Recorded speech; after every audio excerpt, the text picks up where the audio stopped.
Hi guys and welcome back to the channel of The Dissected Truth. Today we are continuing embryology. So last time हमने fertilization तक पढ़ा था and now we are gonna talk about post-fertilization events. And at the end of this lecture, I will also tell you about the timeline. मतलब कब कब क्या क्या हो रहा है.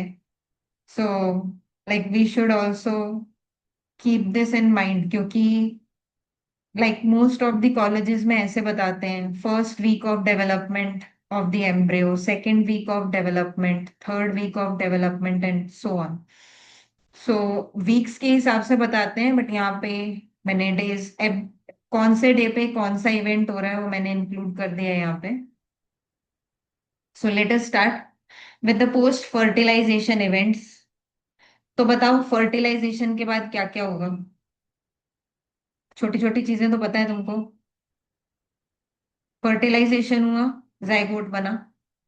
जाइगोट के बाद होगी first cleavage division. First cleavage division में सेंट्रियोल जो यूज होगा वो स्पर्म से आया हुआ सेंट्रियोल होगा.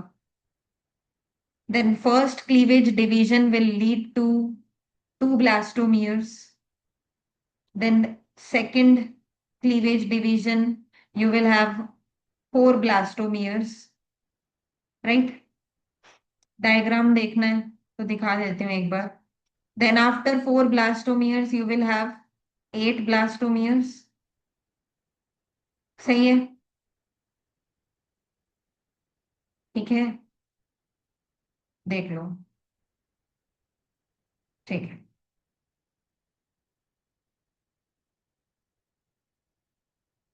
ऐसे होता है. देखो भाई. We have zygote. Mitosis takes place. Two cell stage, four cell stage, eight cell stage, 16 cell stage, 32 and 64. Meanwhile, the 16 to 32 cell stage is known as morula. पहले एनसीईआरटी में 8 to 16 बोलते थे बट अब जो भी हमारी एम्ब्रियोलॉजी की books हैं तुम उनको ध्यान से देखना. Either they are calling 18 celled stage और 32 celled stage a morula. And morula का मतलब होता है मलबरी. मलबरी फ्रूट होता है. खाया हो अगर. सब फोटो वोटो तो नहीं लगाया मैंने लगता है बट मलबरी होता है. उसके जैसी उसमें छोटे छोटे यूनिट्स होते हैं ना, बिल्कुल वैसी अपीयरेंस आती है जब इसमें 32 या 16 सेल स्टेज पर ये पहुंच जाता है तो इसको मॉर्यूला बोलते हैं. Then after 64 cell stage you know this कि सारे सेल्स अपने आप को अरेंज कर लेंगे and a blastocyst will be form in which there is a layer on the outer side. This layer is known as trophoblast. Then कुछ cells अंदर की तरफ इकट्ठे हो जाते हैं. These are inner cell mass and a cavity is formed known as blastocoel जो जो जिसमें फ्लूइड भरा होता है and the fluid comes from the uterine cavity. Uterine cavity से अंदर आता है fluid. So a fluid is filled in this cavity. This cavity is known as blastocoel. तो जहां पे अभी हम थे, the diagram, this is the same diagram we are looking at the blastocyst. Also, I want to tell you that the blastocyst is still covered by zona pellucida. क्यों भाई. Zona pellucida का क्या फंक्शन है पहले तो ये समझो. Zona pellucida बाकी किसी जगह पे इम्प्लांटेशन नहीं होने देती ब्लास्टोसिस्ट. दैट मीन्स ब्लास्टोसिस्ट का जो इम्प्लांटेशन होना है वो यूट्रस में ही होना है. In the uterus itself upper uterine segment में होना है. यहाँ पे आइदर इन द बॉडी और इन द फंडस. ठीक है. अपर यूट्राइन सेगमेंट में ही इम्प्लांटेशन होना है. तो जब एम्ब्रियो बन गया है या जाइगोट बन गया है देन जाइगोट की फर्दर डेवलपमेंट हो रही है और जैसे जैसे एम्ब्रियो आगे आ रहा है यूट्राइन ट्यूब में मूव कर रहा है और यूट्रस तक पहुंच रहा है तब तक में उसको वहां कहीं इम्प्लांट नहीं होना चाहिए. It should not be implanted in the uterine tubes. तो वो चीज कौन इंश्योर करता है, किसको, किसका काम है, ये जोना पेलुसिडा का काम। तो जोना पेलुसिडा क्या करेगी, जोना पेलुसिडा ये चीज का ध्यान रखेगी कि हमारा ये ब्लास्टोसिस्ट स्टेज या फिर जो एम्ब्रियो है, ये यूट्राइन ट्यूब्स में यानी फेलोपियन ट्यूब में कहीं ना implant. So it should have the zona pellucida also. But जब इम्प्लांटेशन का टाइम आता है, there is a thing that is happening known as hatching. क्या बोलते हैं, हैचिंग। तो हैचिंग इज अ प्रोसीजर जिसमें ब्लास्टोसिस्ट जोना पेलुसिडा को बर्स्ट करके या उसको तोड़ के बाहर निकल जाता है। So now zona pellucida will be gone and blastocyst will be implanting with the endometrium in the uterus and in the upper uterine segment if I'm being more specific.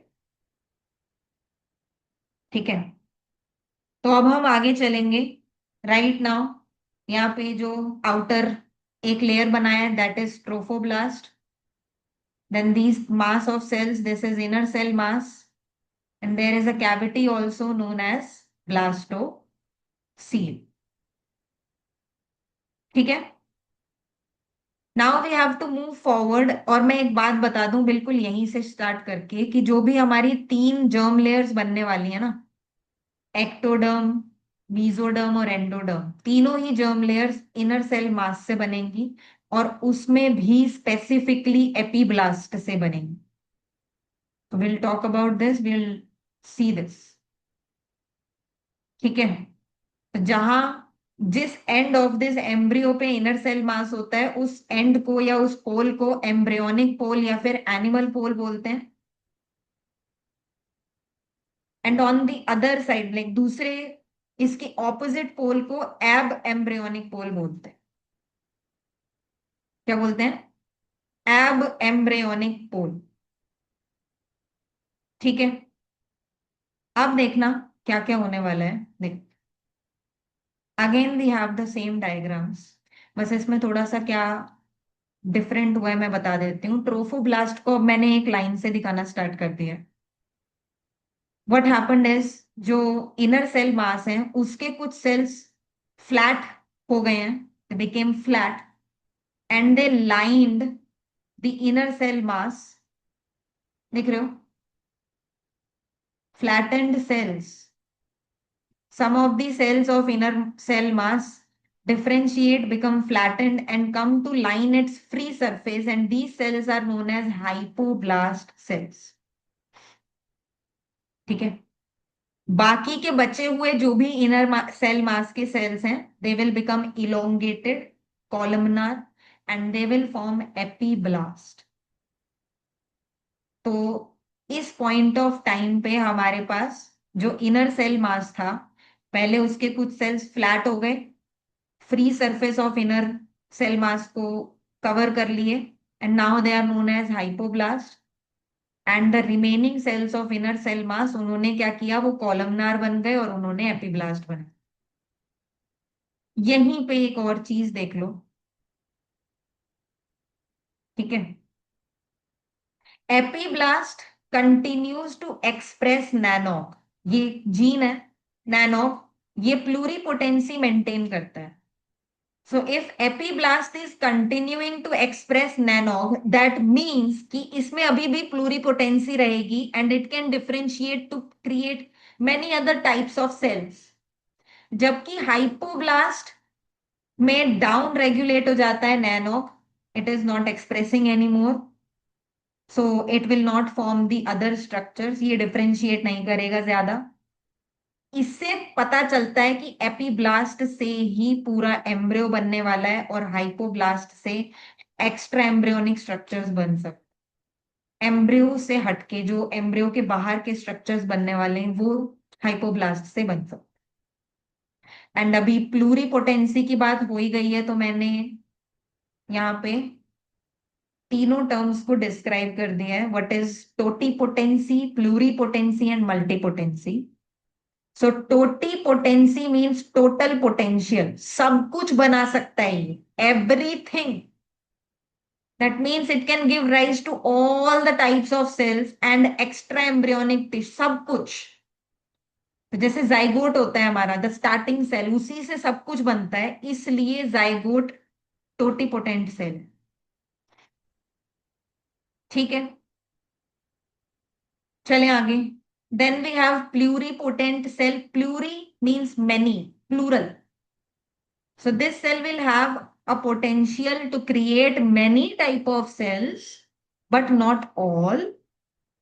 So that means inner cell mass, which will give rise to all the three germ layers, but it cannot form the extra embryonic tissue. Extra embryonic tissue trophoblast से भी आने वाला है, अभी तुम देखोगे, wait कर. And lastly, we have multipotent cells. Multi means multiple cells, but limited potential. For example, mesenchymal stem cells and hematopoietic stem cells, जो कुछ ही चीजों को आगे बनाते हैं, मतलब कुछ ही चीजें बनाते हैं आगे जा. फाइन. सो लेट अस कम बैक. हमने वो तीन टर्म्स डिस्कस कर लिए, अब हम वापस आ गए हैं. We have to continue the formation of embryo. ठीक है, अब क्या होगा. Now there will be a space arising between the trophoblast and the epiblast. देखो एक स्पेस बन गया यहाँ पे, एंड इस स्पेस को बोलते हैं एमनियोटिक कैविटी. देखो बन गया space. What is it called? Amniotic cavity. And then this cavity is lined by some cells known as amniogenic cells or amniogenetic cells, which arise from either trophoblast or epiblast. देखो, roof of this cavity is formed by amniogenetic cells which is derived from trophoblast. ये इंदरबीर सिंह में लिखा है. And और epiblast ये लैंगमैन में लिखा है. ठीक है, दोनों बुक्स का इंफॉर्मेशन देख लो यहाँ पे. जो एमनियोजेनेटिक सेल्स हैं, either they are deriving from trophoblast और they are deriving from epiblast. ठीक है, ऑल्सो अभी क्या होने वाला है, कुछ फ्लैट सेल्स पूरी यहाँ पे जो कैविटी है इसको भी लाइन करने वाले हैं. And this membrane, this is known as Hauser's membrane, which is again arising from either the trophoblast or the hypoblast. Different books, different authors, different things. ठीक है, तो जो ये Hauser's membrane बनी है, flat cells that are lining the inside of blastocystic cavity, they are either arising from trophoblast or hypoblast, and this membrane is known as Hauser's membrane. ठीक है, and now this cavity is known as primary yolk sac cavity. क्या बोलते हैं अब इसको? Primary yolk sac cavity बोलते हैं अब इसको. ठीक है, so now what do we have. हमारे पास एक बायलैमिलर एम्ब्रियो है जिसमें दो लेयर्स हैं, epiblast, hypoblast. And the main thing is the epiblast is the dorsal back region and hypoblast is going to be the ventral front region. ठीक है, ये चीजें थोड़ा ध्यान रखोगे, आगे और क्लियर होता जाए. चले आगे. Now what will happen, let me show you. ये देख, अभी क्या हुआ, ट्रोफोब्लास्ट ने ही कुछ और सेल्स को ओरिजिन दिया. some more cells arised from the trophoblast itself and these cells are extra embryonic mesoderm. ध्यान से सुनना, एम्ब्रियो जो है ना वो ये है, दिस इज एम्ब्रियोनल डिस्क, इसी से एम्ब्रियो बनेगा. तो अभी एम्ब्रियो के अंदर कोई मीजोडर्म नहीं आया है, एक्टोडर्म नहीं आया है, और एंडोडर्म भी नहीं आया है। ठीक है ना। अभी सिर्फ हमारे पास क्या प्रेजेंट है, एपीब्लास्ट, हाइपोब्लास्ट, और ऐसे बाहर की तरफ कुछ एम्ब्रियो, मीजोडर्म आ गया है। So that's why the outer mesoderm that arised from trophoblast is known as extra embryonic mesoderm। क्या कहने लगे इसको? Extra embryonic mesoderm. ठीक है, चलें आगे। Now let me tell you one more thing is happening right here. जो hypoblast वाले सेल्स हैं वो क्यूबॉइडल हो गए हैं, बाकी जो हॉजर मेम्ब्रेन वाले सेल्स हैं वो अभी भी फ्लैट हैं। So what are we calling them? These cells are known as visceral hypoblast and these cells are known as parietal hypoblast. Why am I telling you this? क्योंकि visceral hypoblast will determine the cranial caudal axis। Sir किधर बनेगा और caudal tell and कौन सा होगा, वो यही यहीं पे डिसाइड होने वाला है। I'll tell you how after some time। ठीक है, चले आगे। Then what will happen? A cavity will appear in this extra embryonic mesoderm, and that is known as extra embryonic coelom, or you can call it chorionic cavity। क्या बन गया? Extra embryonic coelom or chorionic cavity, due to which now the extra embryonic mesoderm is divided into two parts। मतलब extra embryonic mesoderm देखो दो layers में आ गया है, this one and this one।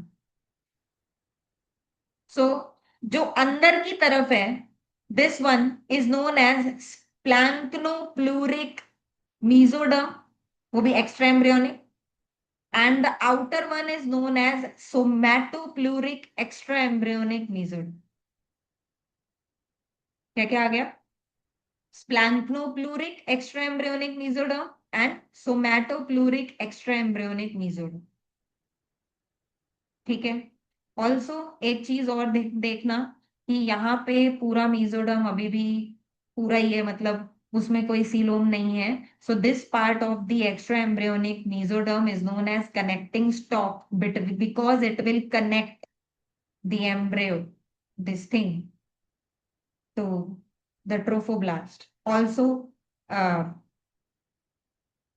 जब हम आगे पढ़ेंगे तो वहीं कोई योनिक विलाय भी अभी अराइज होने वाला है। सो कनेक्टिंग स्टॉक वाली जगह ही प्लेसेंटा से कनेक्ट करती है बेबी को, ये भी ध्यान रखना। ठीक है। Now I have to tell you something. देखो अब ध्यान से देखो, ये एपीब्लास्ट है, ये हाइपोब्लास्ट है। अब ये जो है प्राइमरी योग सैक जो था, अब ये सेकेंडरी योग सैक बन रहा है। पता है क्यों? क्योंकि अब यहाँ पे सारे ही सेल्स क्यूबॉइडल हो गए हैं। ठीक है। तो अब ये जो कैविटी है, जो योगसैक कैविटी थी पहले बड़ी थी और अब ये छोटी हो जाएगी, and now it will be known as secondary yolk sac cavity. क्या बोलने लगेंगे इसको? Secondary yolk sac cavity. Other than this, look at this, amnion और एमनियोजेनेटिक सेल की जो लेयर है, amniogenetic layer and splanchnopleuric mesoderm. क्या? Amniogenetic layer and splanchnopleuric mesoderm together, they are known as amnion। क्या बोलते हैं इसको? Amnion। And similarly, trophoblast and somatopleuric mesoderm, extra embryonic mesoderm, together they are known as chorion। देखो, visceral extra embryonic mesoderm, जिसको स्प्लैंक्नोप्लूरिक भी बोलते हैं, plus amniogenic sales, they form amnion. Parietal extra embryonic mesoderm, जिसको सोमैटोप्लूरिक भी बोलते हैं, plus trophoblast forms the Korean. Both of them play a very important role in parturition and we will discuss more about amnion and chorion later। ठीक है, हो गया? चलेगा? सब कुछ हमने देख लिया यहाँ पे, clear? Let's move. So now what is going to happen, ध्यान से देखना। So now we are here अब हम देखेंगे आगे क्या होता है। ठीक है, तो सबसे पहले ये डायग्राम देखो। I want to tell you something. हमने क्या किया है, एपीब्लास्ट हाइपोब्लास्ट वाली लेयर को बिल्कुल अलग कर लिया है। This is the side view and this is the top view. मतलब अगर तुम यहाँ ऊपर से देख रहे हो ना, तो तुम्हें सिर्फ एपीब्लास्ट की लेयर ही दिखेगी। दैट्स वाई ये जो बनाया हुआ है पूरा पिंक कलर में बनाया हुआ है, and this is the epiblast layer from top. Like तुम ऊपर से देख रहे हो, this is the top view. ठीक है, अब क्या होने वाला है, some cells of hypoblast, they will become columnar at one end, and these cells will form a structure called prochordal plate. अभी ध्यान से सुनना। तुम ऊपर से देख रहे हो, और अभी क्या हुआ है, एपीब्लास्ट हाइपोब्लास्ट के कुछ सेल्स ऐसे कॉलमनार हो गए हैं, और वो कुछ ऐसे बीच में से होंगे। ऑब्वियसली ऊपर से नहीं दिखना चाहिए, क्योंकि हम एपीब्लास्ट पहले देखेंगे तो यहां से तो ये नहीं दिखना चाहिए। बट स्टिल हमने ना वो रीजन मार्क किया है जहां पे प्रोकॉर्डल प्लेट बना हो। तो अगर आप ऊपर से देख रहे हो तो ये वो रीजन है जहां पे प्रोकॉर्डल प्लेट बनी है। दिस रीजन, यहाँ पे कुछ सेल्स हाइपोब्लास्ट के कैसे हो गए हैं, कॉलमनार हो गए। Now I want to tell you something more. ध्यान से सुनो। अब ऐसा तो है नहीं कि ये 2D लेयर है, तो ये पूरा एक ऐसा लेयर होगा in the 3D space. Like this layer, this whole layer is epiblast, और इसके नीचे एक और लेयर है, दैट विल बी हाइपोब्लास्ट। अभी हाइपोब्लास्ट में ही कुछ सेल्स मान लो यहां से क्या हो गए हैं, कॉलमनार हो गए हैं, and they became prochordal plate. ठीक है, यहां से बाहर आ गए हैं कुछ सेल्स। ठीक है, ऐसे मान लो। अब इससे छोटा मेरे पास कुछ है नहीं, बट लेट अस से कि यहाँ पे ऐसे कुछ सेल्स इलोंगेट हो गए हैं, and this became prochordal plate. Now जो लेफ्ट साइड पे डायग्राम्स बने उनको आप यहां से देख रहे हो ऊपर से। So obviously you can not see the hypoblast cells, you can only see the epiblast cells. ठीक है, तो it is something like this. Then what will happen, जहां पे भी प्रोकॉर्डल प्लेट है ना, वो चीज डिसाइड करेगी हेड टेल कौन सा और मिड एक्सिस कौन सा। क्योंकि प्रोकॉर्डल प्लेट यहां बनी है तो मिड एक्सिस ही हो जाएगा। And prochordal plate forms at the head end और क्रेनियल एंड। तो ये वाला एंड क्रेनियल और ये वाला कॉर्डल एंड हो जाएगा। किसने डिटरमाइन किया ये, हाइपोब्लास्ट ने ही डिटरमाइन किया है। और हाइपोब्लास्ट में भी जो प्रोकॉर्डल प्लेट बनी है ना, उसने डिटरमाइन किया है। ठीक है, किसने डिटरमाइन किया है, prochordal plate. Now what will happen,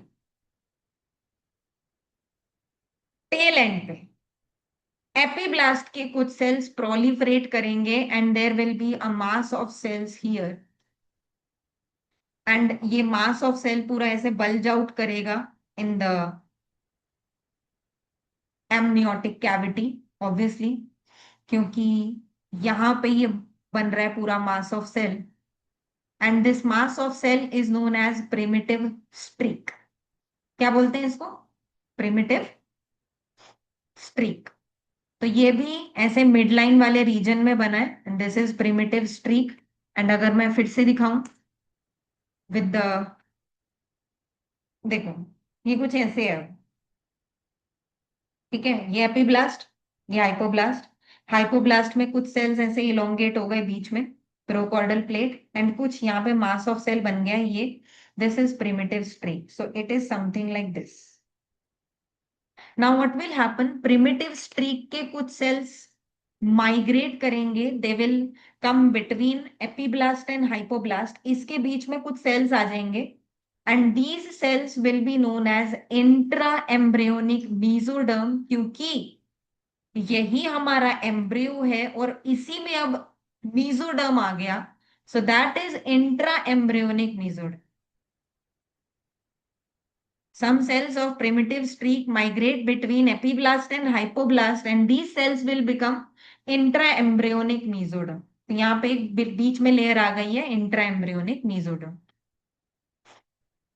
ठीक है, तो पहले इंट्रा एम्ब्रियोनिक मीजोडर्म आया, फिर some more cells from primitive streak will come and displace hypoblast। मतलब हाइपोब्लास्ट वाले सेल्स गायब, और अब उसकी जगह ले ली है कुछ प्रिमिटिव स्ट्रीक के सेल्स ने, and this layer will now become endoderm. क्या बोलेंगे इसको? एंडोडर्म। और अब जो बचे हुए सेल्स हैं एपीब्लास्ट के, दे विल फॉर्म एक्टोडर्म। क्या हुआ? प्रिमिटिव स्ट्रीक के कुछ सेल्स मीजोडर्म बन गए, एंड देन प्रिमिटिव स्ट्रीक के ही कुछ सेल्स एंडोडर्म बन गए, और बाकी के बचे एपीब्लास्ट वाले सेल्स एक्टोडर्म बन गए। So now we have the three layers, three germ layers: ectoderm, mesoderm, endoderm, and this process of formation of three germ layers is known as gastrulation। क्या बोलते हैं इसको? गैस्ट्रुलेशन। ठीक है, अब एक और बात सुनो।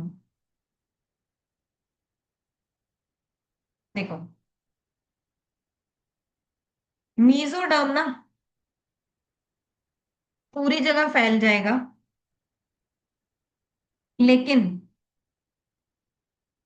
एक जगह जहां पे प्रोकॉर्डल प्लेट है, एक जगह जहां पे प्रोकॉर्डल प्लेट है, देख रहे हो क्या हुआ यहाँ पे? यहाँ पे मीजोडर्म नहीं है, बाकी हर जगह इसके चारों तरफ हर जगह मीजोडर्म होगा। बस जहां प्रोकॉर्डल प्लेट थी वहां मीजोडर्म नहीं आएगा। That means at this region ectoderm and endoderm will be in contact, and this region will be known as buccopharyngeal membrane, जो आगे जाके माउथ बनने वाला है, ओपनिंग द माउथ। तो this will form buccopharyngeal membrane. ठीक है, चलें आगे।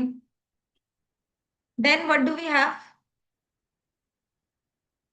जो कनेक्टिंग स्टॉक थी पहले यहां पे थी, अब कनेक्टिंग स्टॉक भी छोटी हो जाएगी, and the connecting stalk will like be confined to the tail end of the embryo, क्योंकि ये हेड एंड है और अब ये टेल एंड हो जाएगा, प्रोकॉर्डल प्लेट इस साइड।